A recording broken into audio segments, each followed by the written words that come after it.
Buenas noches con todos. Quiero agradecer la invitación del Centro de Estudios de Derecho Laboral de la Universidad Privada del Norte, quien ha tenido a bien invitarme hoy para conversar sobre un tema que seguramente será de gran importancia en los próximos días o semanas, que tiene que ver con el impacto que viene generando el COVID-19 y la declaratoria del estado de emergencia en tres instituciones determinadas del derecho del trabajo, ¿no? En cuanto a la remuneración, a la contratación sujeta a modalidad y finalmente a la responsabilidad civil, que es finalmente a la que recurre el derecho del trabajo. Dicho esto, bueno, hemos preparado una presentación para un poco guiar lo que vamos a conversar el día de hoy.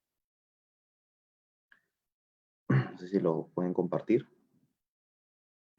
Sí, empezamos a compartir en estos momentos el documento.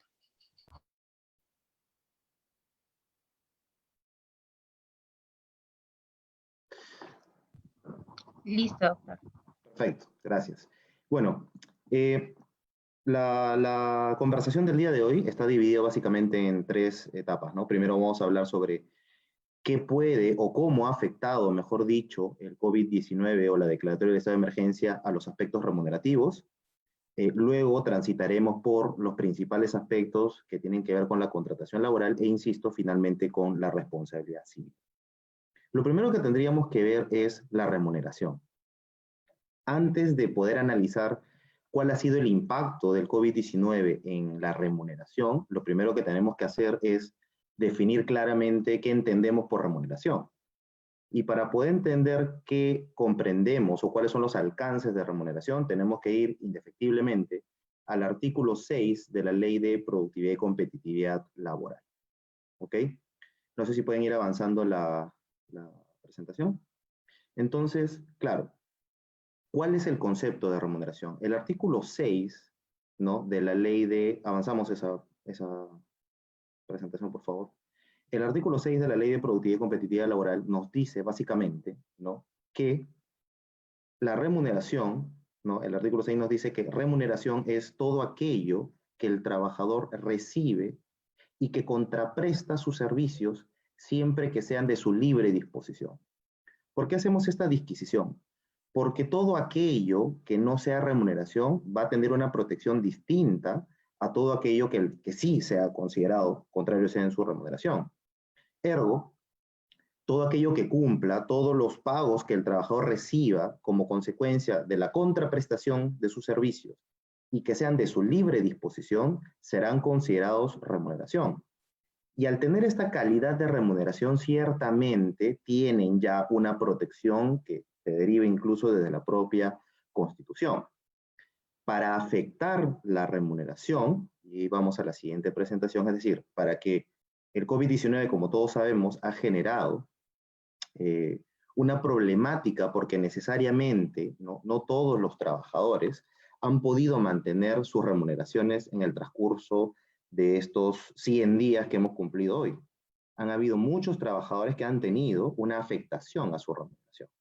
Entonces, claro, lo que vamos a conversar tiene que ver con la afectación a la remuneración y qué requisitos tenemos que seguir para poder afectar la remuneración.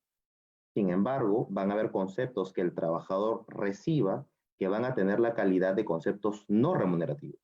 Y como tiene la calidad de conceptos no remunerativos, necesariamente no tienen la misma protección que la remuneración. Justamente por eso es que tienen una denominación legal distinta.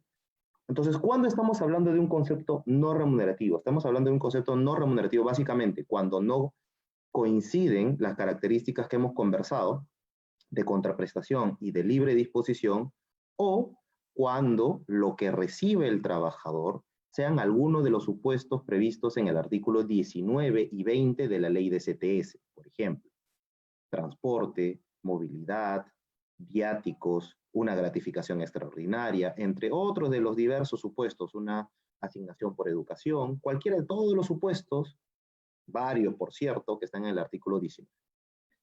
Habiéndonos ubicado ya en el concepto de remuneración, es decir, insisto, los únicos dos elementos que nos permiten diferenciar si un concepto es remunerativo o no, es la contraprestación y el carácter de libre disposición de ese beneficio, o mejor dicho, el de libre disposición de lo que el trabajador está recibiendo. Es común, ¿no?, que se diga, por ejemplo, incluso en sentencias judiciales, que un concepto es remunerativo porque viene siendo percibido continuamente por el trabajador.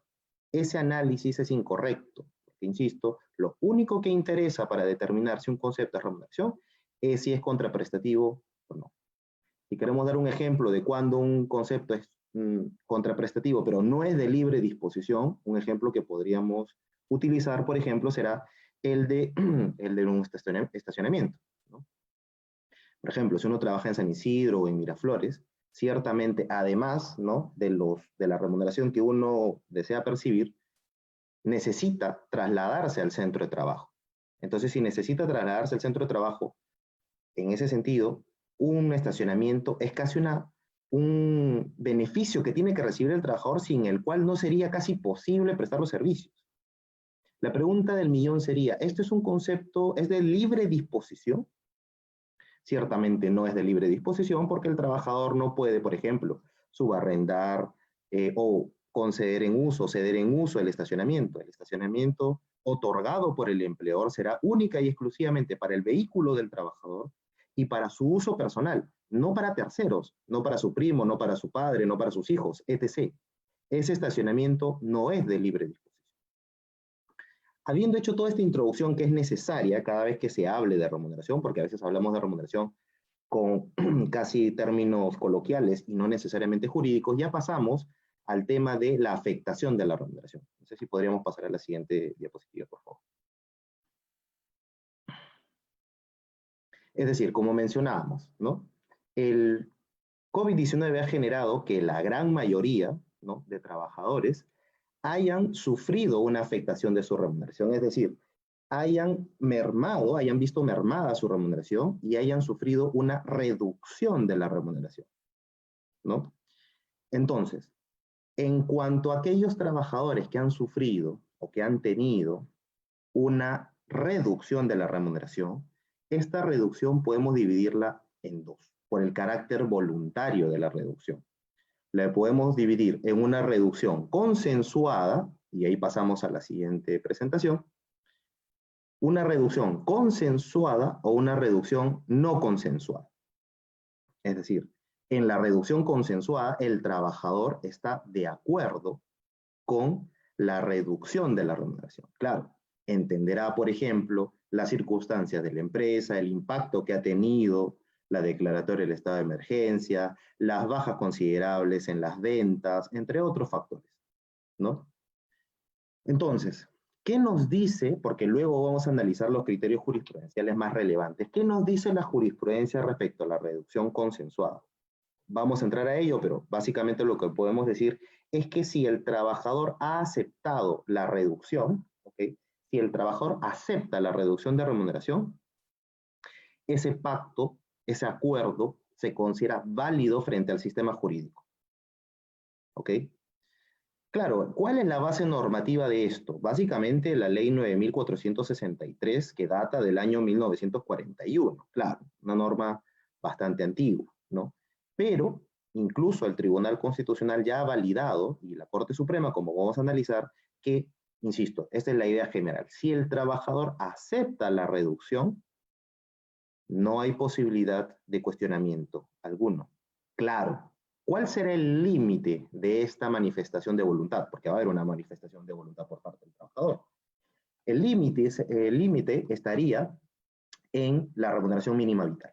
Ciertamente, eso vulneraría el principio de irrenunciabilidad de derechos previsto en la Constitución y, por tanto, ese acuerdo sería inválido en cuanto al exceso que tuviera sobre la remuneración mínima vital. Concluyendo esta parte, entonces, si un trabajador ha aceptado o acepta la reducción de la remuneración, ese acuerdo es válido frente al ordenamiento jurídico. Pasamos a la siguiente, por favor.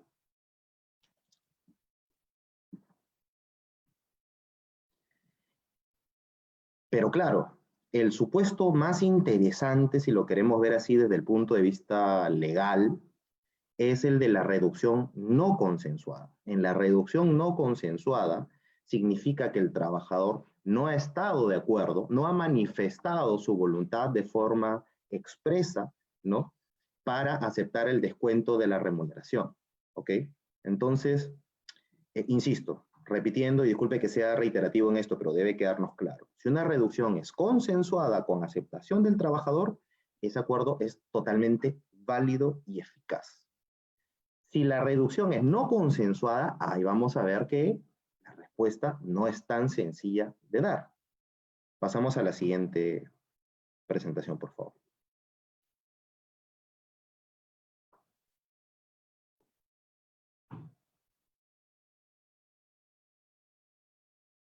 ¿Y por qué decimos esto? Porque, a ver, antes de entrar al tema jurisprudencial, dejémoslo ahí, no lo movamos, por favor. Entonces, a ver, regresemos un poco antes de entrar a los criterios jurisprudenciales respecto a la reducción no consensuada. Es que en cuanto a la reducción consensuada, es decir, la reducción de remuneración que el trabajador acepta, pueden presentarse básicamente dos tipos de pactos. El primero, que es una reducción de remuneración, digamos, pura y dura. Es decir, el trabajador, por ejemplo, laboraba de 8 a 6 de la tarde y ganaba 5.000 soles, por dar un ejemplo. El trabajador ha aceptado que ahora va a seguir trabajando de 8 a 6 de la tarde, pero ahora va a ganar 3.000 soles. ¿Cierto? Es simplemente una modificación del contrato de trabajo en cuanto al monto que le corresponde al trabajador como remuneración. Es decir, el trabajador sigue prestando los mismos servicios en la misma cantidad de tiempo, pero percibiendo una remuneración inferior. La otra posibilidad de pacto sobre la remuneración o de una reducción de la remuneración consensuada es mediante la reducción de jornada. ¿Qué quiere decir? Que el trabajador ya no prestará servicios de 8 a 6 de la tarde, sino, por ejemplo, de 8 a 2 de la tarde o a 3 de la tarde. Y teniendo en cuenta que ahora sus servicios van a ser prestados 3 horas diarias menos todos los días, esa reducción en la jornada tiene una incidencia directa en la remuneración. Porque claro, básicamente uno paga la remuneración sobre dos tipos de circunstancias, o por el tiempo o por el trabajo previsto o preestablecido, ¿no? O a destajo, como se le llama, como le llaman ahora.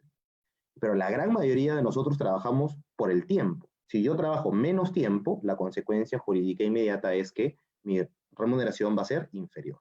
Entonces, estos son básicamente los dos pactos que se han estado celebrando durante, digamos, la vigencia del estado de emergencia nacional y que seguramente van a seguir estableciéndose o celebrándose a posterior, ¿no? A posterioridad porque, claro, nada parece indicar que las empresas necesariamente vayan a retomar su capacidad económica de manera muy célere, ¿no? Entonces, insisto, ¿cuáles son los posibles pactos de reducción de remuneración consensuada? Una reducción de remuneración, sigo trabajando el mismo tiempo pero gano menos, y la otra es trabajo menos y justamente porque trabajo menos, mi remuneración sufre una, digamos, atenuación o es reducida, ¿no?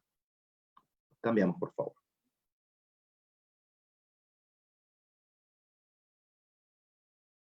Pasamos eso porque lo he explicado de manera conjunta. Bueno, y aquí vamos a pasar a los criterios jurisprudenciales, a 3 criterios jurisprudenciales que son muy importantes sobre la reducción de remuneración, ¿no? El primero de ellos es el expedido por el Tribunal Constitucional. Avanzamos a la presentación del tribunal. ¿Por qué? Porque en el expediente 20-2012 PITC, el Tribunal Constitucional conoció de la demanda de inconstitucionalidad sobre la ley de reforma magisterial. Pero a propósito de ese proceso de inconstitucionalidad, analizó diversos aspectos, los más relevantes me parece, vinculados a la remuneración. Y justamente esa sentencia del Tribunal Constitucional establece, ¿no? En sus fundamentos, justamente acá tengo las sentencias, desde los fundamentos 41 en adelante, ¿no?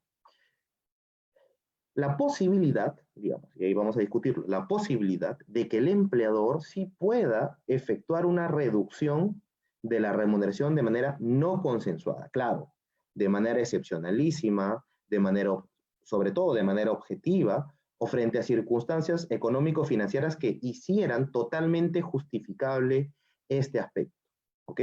Entonces, si uno revisa la sentencia 20-2012 PITC emitida obviamente por el Tribunal Constitucional, llegará a la conclusión que, al parecer, la posición jurídica del Tribunal Constitucional sería de que sí es posible que un empleador efectúe una reducción de remuneración no consensuada siempre que pueda acreditar causas objetivas o justificadas.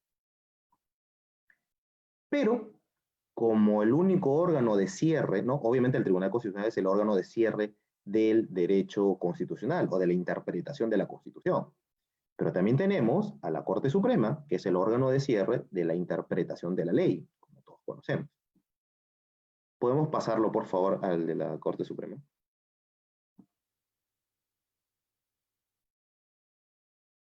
Bueno, la Corte Suprema ha expedido dos sentencias, ¿ok?, que son muy importantes y que son totalmente contradictorias entre sí. Por eso justamente las hemos consignado en esa parte de la presentación, ¿no? ¿Por qué? Les decía que arribar a una conclusión jurídica sobre si es válido o no efectuar una reducción de la remuneración de forma no consensuada, es decir, sin la aceptación expresa del trabajador, es un tema ciertamente discutible. Por ejemplo, en la casación 489 de 2015 Lima, lo que dice la Corte Suprema es que, insisto, en la misma línea de lo que dijo el Tribunal Constitucional, que si hay circunstancias objetivas y justificadas que acrediten justamente la necesidad de efectuar esta reducción unilateral de la remuneración de los trabajadores, esta circunstancia está permitida por el ordenamiento. En la casación 3711-2016 Lima, por el contrario, y que fue emitida incluso unas semanas después que la anterior casación, la Corte parecería cambiar de criterio, digo parecería porque esto no es un tema de sentencia posterior, deroga sentencia anterior, porque entre ellas hay un par de semanas, pero en la sentencia 3711-2016 Lima, lo que dice la Corte Suprema es que la única manera en la que se pueda validar jurídicamente una reducción de remuneración es a través de la reducción de una reducción de remuneración consensuada, pareciendo descartar justamente la posibilidad de una reducción unilateral de las remuneraciones. Hay que tener en cuenta que hay un artículo, que es el artículo 30 de la Ley de Productividad y Competitividad Laboral, ¿no?, que es el vinculado a los actos de hostilidad, que justamente fue modificado, si mal no recuerdo, me parece que fue modificado en el año 2017, ¿no? Este famoso artículo 30, el texto anterior del artículo 30 nos decía lo siguiente: la reducción inmotivada de la remuneración es un acto de hostilidad. De ese enunciado se podía concluir, y de eso también se desprende la justificación de las sentencias de la Corte Suprema y del Tribunal Constitucional, se podría desprender de que efectivamente si el legislador nos dice de que tiene que ser una reducción, que la reducción inmotivada genera el acto de hostilidad, ergo, una reducción motivada permite la reducción de remuneración. Pero sin embargo, ese artículo 30 hoy, conforme está redactado, ya no se ha suprimido justamente la parte en la que dice inmotivada. Hoy el texto simplemente nos dice la reducción de la remuneración será considerado un acto de hostilidad. Entonces, ese escenario normativo al que hoy nos enfrentamos es justamente frente al cual van a tener que enfrentarse los jueces, porque sin duda han habido casos, ¿no?, y van a tener que los jueces ponderar, han habido casos en los que los trabajadores no han aceptado la reducción de remuneración. Han habido casos en los que muchos han aceptado, pero otros dentro del mismo centro de trabajo no. La pregunta es, ¿cómo deberán resolver los jueces este tipo de casos? ¿Aplicar la sentencia del Tribunal Constitucional del año 2012 y la casación 489-2015? ¿O por el contrario, inclinarse por la aplicación de la casación 3711-2016? Ciertamente, esa es una cuestión que va a ser debatible y que los jueces van a tener que zanjar en los próximos pronunciamientos, porque si algo es indudable hoy en día, es que este escenario, ¿no?, este escenario que ha golpeado a la gran mayoría de empresas, es un escenario único. habrá que revisar, y por eso, siempre cuando analicemos una sentencia, la invoquemos y busquemos su aplicación en un caso en concreto, pensemos si necesariamente los hechos del caso son aplicables hoy en día, ¿no? Ciertamente, los hechos del COVID-19 que ha generado posiblemente algunos casos de reducción unilateral de remuneración son supuestos específicos y repetibles seguramente. Sobre la base de ello, los jueces tendrán que ponderar si efectivamente se generó una reducción inválida o no frente al sistema jurídico. Y para eso tendremos que tener en cuenta cada caso en concreto, ¿no? Bueno, esto es lo que teníamos que decir respecto a la remuneración. Luego viene, no sé si podemos avanzar por favor esta parte de la presentación, para avanzar con lo siguiente el siguiente impacto que ha tenido el COVID-19, que es respecto a la contratación y a la contratación modal. Pero antes de entrar a la contratación modal, queríamos hacer un acápite muy pequeño sobre el periodo de prueba, ¿no? El periodo de prueba, ¿no? Como es conocido por todos, es aquel periodo de tiempo establecido por el legislador, ciertamente. En el Perú es 3 meses para la mayoría de trabajadores, 6 meses para los trabajadores de confianza o que requieren especial capacitación y 1 año para el personal de dirección. Es este espacio de tiempo en el cual las partes de la relación laboral pueden resolver unilateralmente el contrato de trabajo sin consecuencia jurídica patrimonial alguna para ellos, ¿no? Entonces, claro, el trabajador puede renunciar libremente y el empleador puede decir resolver el contrato de trabajo por considerar de que el desempeño del trabajador no es adecuado, X factores. Ojo que el periodo de prueba no es una institución causada, es decir, el empleador no tiene que explicar las razones, ¿no?, por las cuales considera que el trabajador no ha superado el periodo de prueba, ¿no? Claro, ¿cuál es la problemática que se puede presentar? Hay una opinión cada vez más generalizada que sostiene que aquellos trabajadores que han sido cesados por no superar el periodo de prueba durante el estado de emergencia, digamos que este cese sería inválido o injustificado o inviable desde el punto de vista legal. Bueno, ahí yo tengo mis reparos porque si una empresa ha hecho la evaluación de los servicios de un trabajador antes del estado de emergencia, vamos a poner un ejemplo, ¿no? Supongamos que un trabajador ingresó a prestar servicios el 1 de febrero. Claro, la declaratoria de estado de emergencia rige entre nosotros desde el 16 de marzo, es decir, al 16 de marzo ya tenía 1 mes y 15 días prestando servicio. Pregunta, ¿el empleador estaba imposibilitado de evaluar los servicios de este trabajador en este mes y 15 días? La respuesta será que no. Lo que no puede hacer el empleador, ciertamente, es sustentar la no superación del periodo de prueba durante el estado de emergencia en el caso que no haya prestación de servicio, ¿no? Durante ese periodo de tiempo. Pero si la evaluación está o ha sido realizada sobre la base de los servicios prestados antes, ¿no?, evidentemente la aplicación de la no superación del periodo de prueba es totalmente válida. Y jurisprudencialmente, y aquí para seguir avanzando, lo que se ha establecido es que el trabajador tiene que prestar servicio por lo menos un día, para justificar la no superación del periodo de prueba. Es decir, si un trabajador jamás prestó servicios de manera efectiva, si lo queremos poner en palabras mucho más sencillas, si jamás pisó a la empresa, obviamente no es oponible la aplicación del periodo de prueba. No se podría justificar jurídicamente que el trabajador no ha superado el periodo de prueba cuando jamás fue evaluado, jamás prestó sus servicios, porque luego que uno evalúa básicamente son los servicios o la interrelación del trabajador con sus demás compañeros, entre otros aspectos, ¿no? Pasamos a la siguiente parte de la presentación. Bueno, como todos sabemos, los contratos sujetos a modalidad, acá sí nos vamos a detener menos tiempo, porque es un tema muy puntual, me parece que el que quería conversar en esta parte de la presentación. Todos sabemos los contratos sujetos a modalidad, hay por lo menos 9 modalidades tasadas en la legislación laboral. Tenemos una que es una cláusula abierta, que es el artículo 82 también, entonces tenemos por lo menos 10 tipos de contratos sujetos a modalidad, ¿no? Pero, como todos sabemos, también para la validez de estos contratos sujetos a modalidad hay diversos requisitos como plazo y como causa objetiva, ¿no? Ya sabemos que si la causa objetiva, ¿no?, eh, es genérica, no es precisa o no existe, el contrato sujeto a modalidad se ha desnaturalizado. Eso lo sabemos perfectamente. ¿Cuáles son y qué me gustaría analizar en cuanto a las reclamaciones vinculadas a los contratos sujetos a modalidad? Ahí sí quisiera que lo adelantaran, por favor. Como todos saben, frente a una desvinculación, un trabajador tiene básicamente, ¿no? Dos opciones.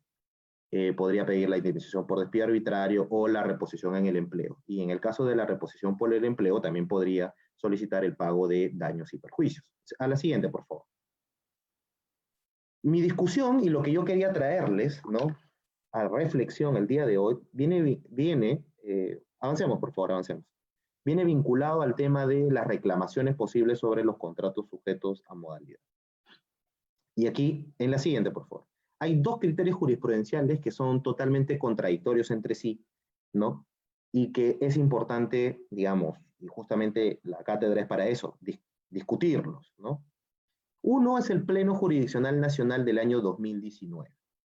¿Qué dice este Pleno Jurisdiccional Nacional del año 2019?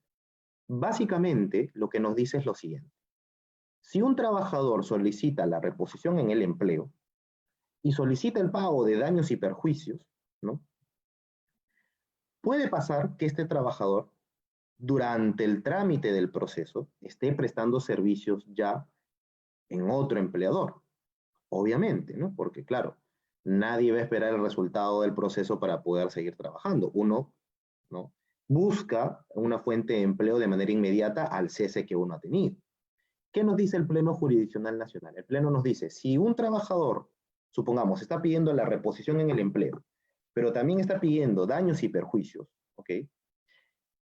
Y como saben, uno de los supuestos de resarcimiento que pueden ser solicitados en una demanda de daños y perjuicios es el lucro cesante, es decir, el detrimento patrimonial que ha sufrido el trabajador como consecuencia de la pérdida de la fuente principal de generación de ingresos que es el empleo.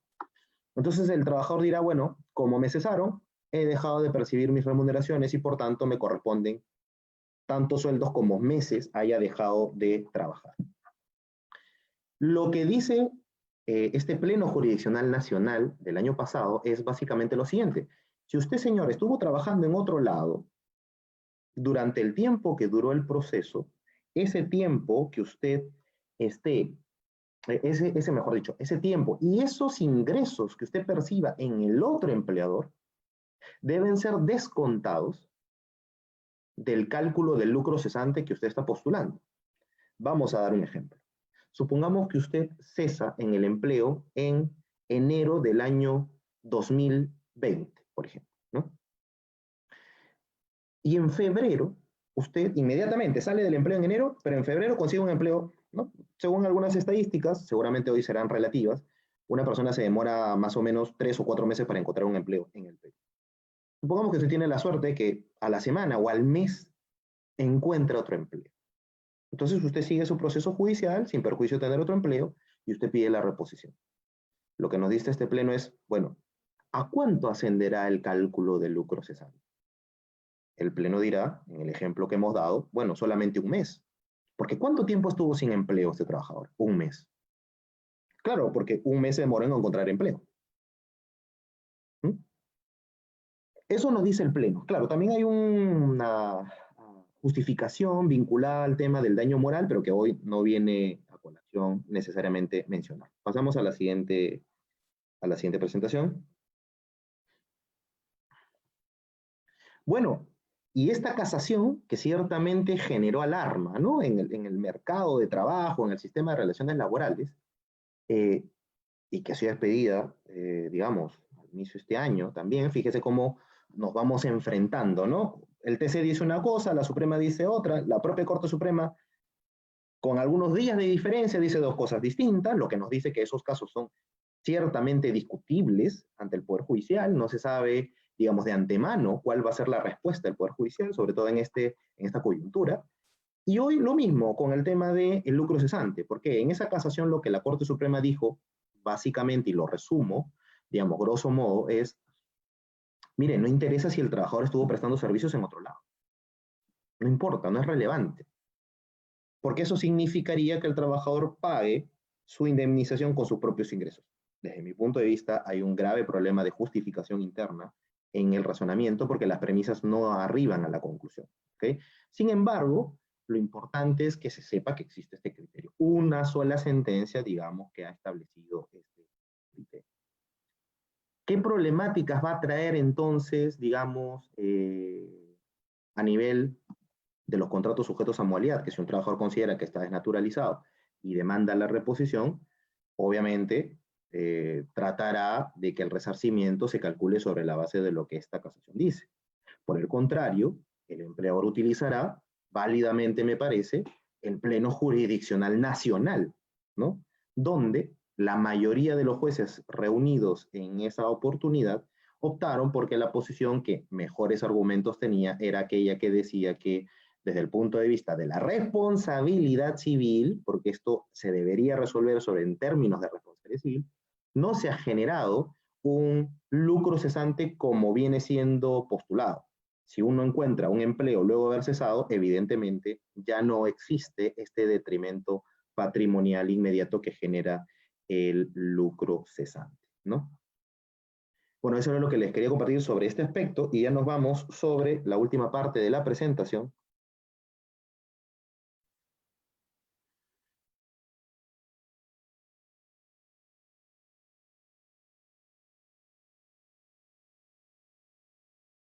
Bueno, antes de entrar a los temas vinculados al COVID, ¿no? Mejor dicho, a la responsabilidad civil como consecuencia del contagio que algún trabajador seguramente ha tenido y tendrá respecto del COVID-19, es importante tener en cuenta el tratamiento de los trabajadores de confianza y de dirección. ¿Ok? ¿Por qué?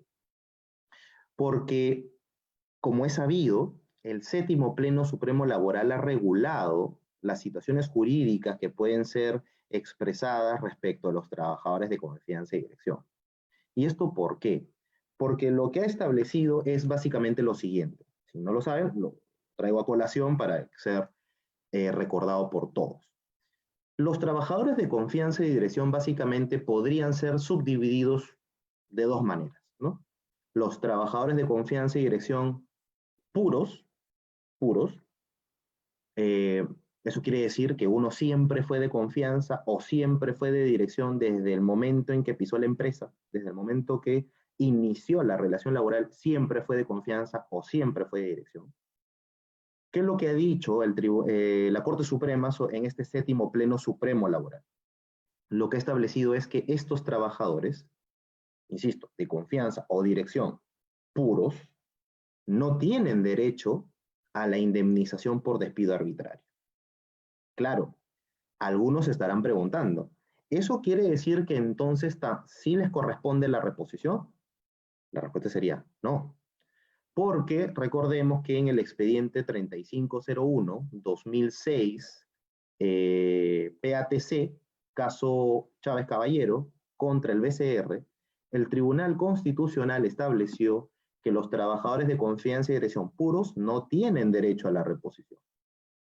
Ergo, desde ese momento solamente les quedaba como forma de protección contra el despido a la indemnización por despido arbitrario, que es lo que ha dicho la Corte Suprema en el séptimo Pleno Supremo Laboral y en jurisprudencia posterior, es decir, que ya se viene marcando una línea sobre este aspecto, es que es válido, ¿no?, negarles incluso la indemnización por despido arbitrario. Esa es la posición judicial. Ahora, en cuanto a los trabajadores de confianza y dirección mixtos, es decir, que ingresaron a la empresa y desempeñaron un cargo, digamos, común u ordinario dentro de la empresa, no se aplica lo que hemos conversado hace unos segundos porque ellos reciben un tratamiento parecido al de los trabajadores comunes. Claro, habrá que ver, y acá yo tengo una lectura particular, ¿no? Porque el séptimo pleno dice que los trabajadores de confianza y dirección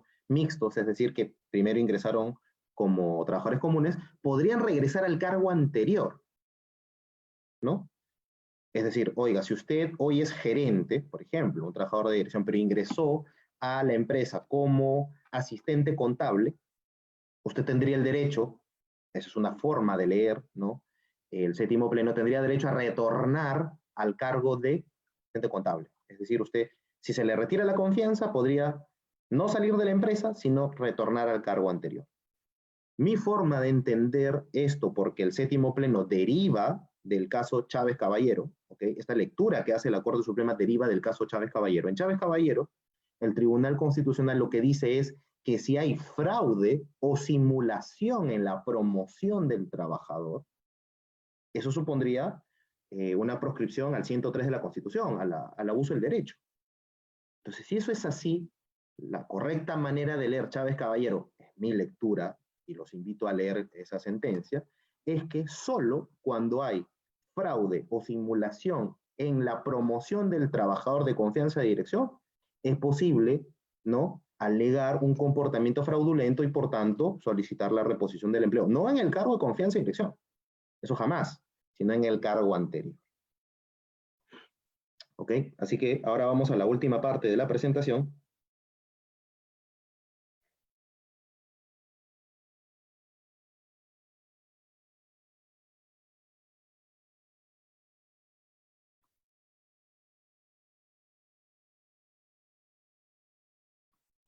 Bueno, y el último aspecto que seguramente es el que va a generar también gran problemática para los jueces, porque son finalmente ellos quienes tienen que resolver este tipo de controversias, es si un empleador debe responder, ¿no? Debe responder por los contagios generados en el centro de trabajo, ¿no? Y claro, lo primero que tendríamos que ver es que el elemento esencial que va a estar en este tipo de controversia será el del nexo de causalidad, ¿no?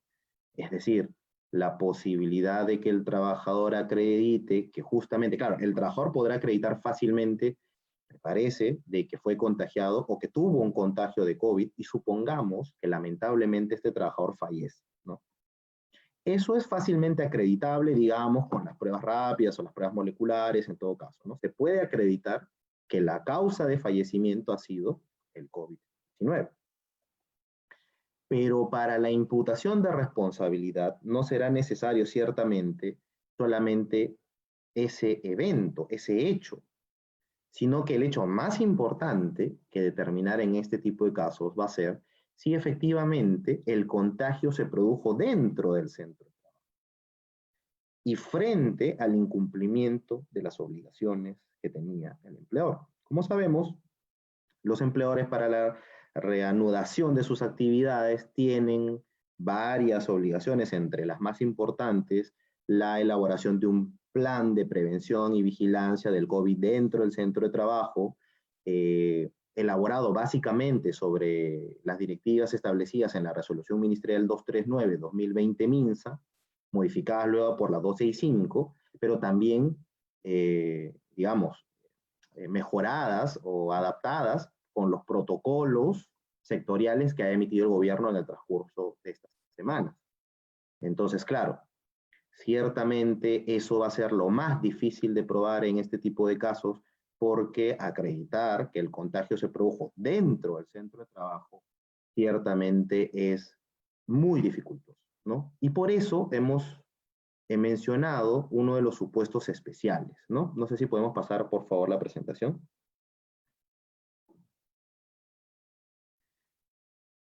Claro, recordemos, una más, por favor.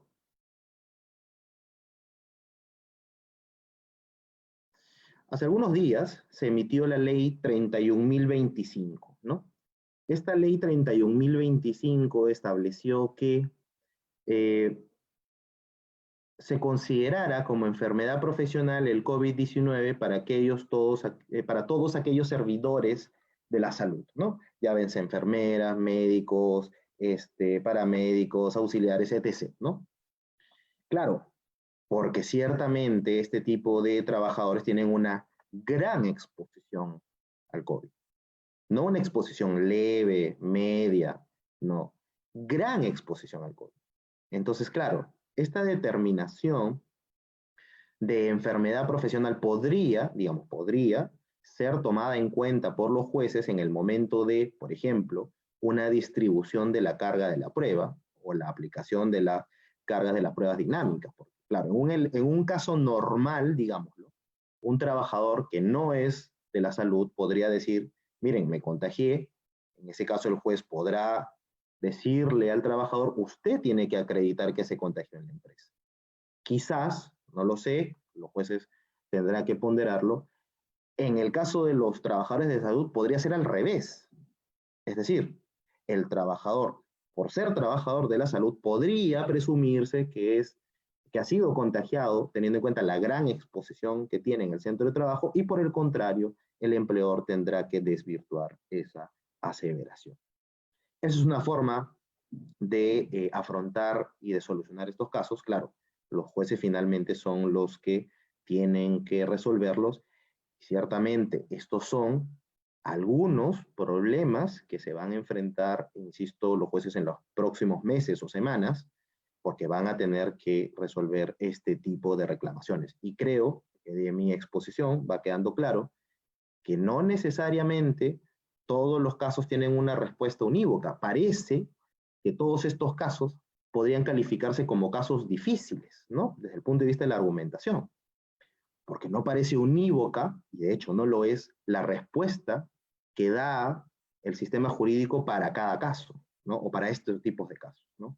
Por eso me parece que hemos seleccionado estas discusiones, que son seguramente las que mayormente van a generar cuestionamientos ante el Poder Judicial.